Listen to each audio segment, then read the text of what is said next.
Hello မင်္ဂလာပါဒီနေ့တော့အိမ်မှာကြက်သားကုန်းမောင်ကြီးကြော်စားပြတာလေးမျှဝေပေးကြပါမယ်ကျမထည့်ထားတာတွေကတော့ပန်းပွင့်ငရုတ်ပါ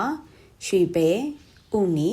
ခန်းကျင်တီပဲသီးတို့ကိုအရွယ်တော်အနေထားလှီထားပါတယ်အသီးရွက်ကတော့ကိုကြိုက်တာသုံးလို့ရပါတယ်ကြက်သားအရသာအတွက်ကြက်သားမုံတကြားခယူစီ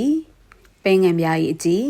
ပဲငံပြားရီအပြည့်ငရုတ်ကောင်းတို့ထည့်ပြီးနှံ့နေအောင်နေပြီးခဏနှက်ထားလိုက်ပါတယ်ပြီးရင်တော့စီထည့်မယ်စီပူလာရင်ပပလိထားတဲ့ဂျင်းကြက်သွန်ဖြူတို့ကိုထည့်ကြောပါမယ်အယောင်လေးအနှဲငယ်ရဲပြီးအနံလေးလည်းမွေးလာပြီဆိုတာနဲ့ကြက်သားထည့်ကြောပါမယ်